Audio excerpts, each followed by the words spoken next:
नमस्कार दोस्तों, सबको गुड मॉर्निंग। आशा करते हैं सब अच्छे होंगे। इस वीडियो में हम आज के महत्वपूर्ण करंट अफेयर्स प्रश्नों पर चर्चा करेंगे। आप जो भी सरकारी परीक्षा दे रहे हैं, यहाँ वो वीडियो उन एग्ज़ाम के लिए आपको मदद करेगा। डेली करंट अफेयर्स के लिए कृपया इस चैनल को सब्सक्राइब कीजिए। चलिए हम अब देखेंगे पहला question. Recently which country launches new military surveillance Ofek 19 satellite into space. Recently ने किस देश ने मिलिट्री सर्वेलेंस अफेक्ट 19 सैटेलाइट को लॉन्च किया है? ऑप्शन ए है इंडिया, ऑप्शन बी है चीना, ऑप्शन सी है यूएसए, ऑप्शन डी है इसराइल। यानी कि करेक्ट आंसर है ऑप्शन डी इसराइल। इसराइल देश ने मिलिट्री सर्वेलेंस अफेक्ट 19 सैटेलाइट को लॉन्च किया है।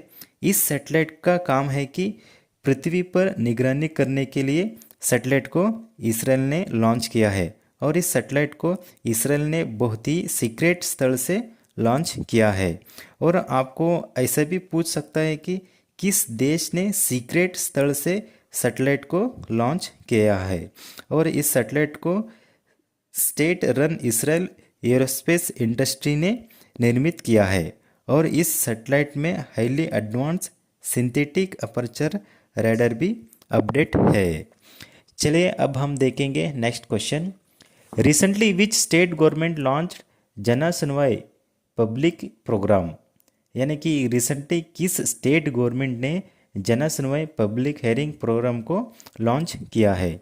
ऑप्शन ए है कर्नाटका, ऑप्शन बी है दिल्ली, ऑप्शन सी है बिहार, ऑप्शन डी है पंजाब। और इनका करेक्ट आंसर है option B Delhi. Delhi government ने जन सुनवाई प्रोग्राम को लॉन्च किया है। यानी कि दिल्ली की सीएम रेखा गुप्ता ने लोगों की परेशानी और प्रॉब्लम को हल करने के लिए एक प्रोग्राम को लॉन्च किया है, और साथ में खुद सीएम रेखा गुप्ता ही लोगों से मिलेंगे और उनका प्रॉब्लम हल करेंगे। चलिए अब हम देखेंगे तीसरा question. Which country established middle east first green ship recycling hub. यानी कि किस मिडिल ईस्ट देश ने ग्रीन शिप रिसाइकलिंग को लॉन्च किया है? ऑप्शन ए है ईरान, ऑप्शन बी है इराक, ऑप्शन सी है यूएई, ऑप्शन डी है ओमान। यानी कि इनका करेक्ट आंसर है ऑप्शन डी ओमान। यानी कि ओमान कंट्री ने ग्रीन शिप रिसाइकलिंग को लॉन्च किया है, और ये मिडिल ईस्ट में लॉन्च करने वाला पहला देश है। चलिए अब हम देखेंगे चौथा question. Which city to host 18th world congress on inclusion from September 15 to 17। यानी कि कौन सा देश ने 18th वर्ल्ड कांग्रेस को होस्ट कर रहा है? ऑप्शन ए है शारजा, ऑप्शन बी है दुबई, ऑप्शन सी है तेहरान, ऑप्शन डी है दिल्ली। और इनका करेक्ट आंसर है ऑप्शन ए शारजा। यानी कि शारजा ने 18th वर्ल्ड कांग्रेस को होस्ट कर रहा है, और इनका थीम है वी आर इंक्लूजन। और इस 18th एडिशन में 70 देश भाग लिया है, और बहुत विषय में इस एडिशन में चर्चा हुआ है।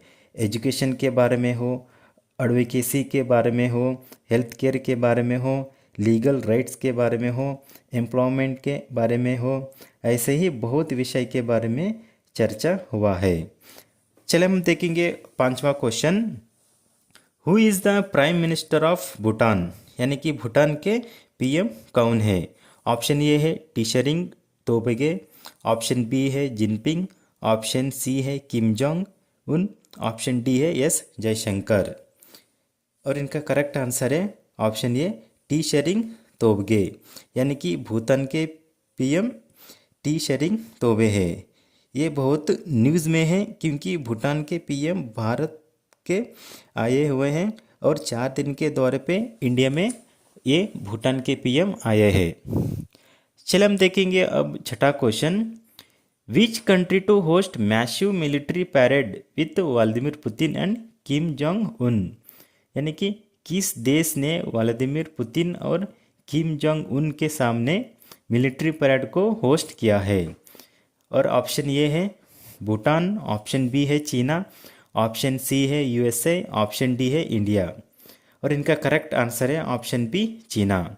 चीना ने इस पैरेड को होस्ट किया है अपने देश में, और चीना ने वर्ल्ड वार 2 में जापान को हरा दिया था, इसलिए ये पैरेड को मनाया जाता है चीना में। चलिए हम देखेंगे 7वां क्वेश्चन।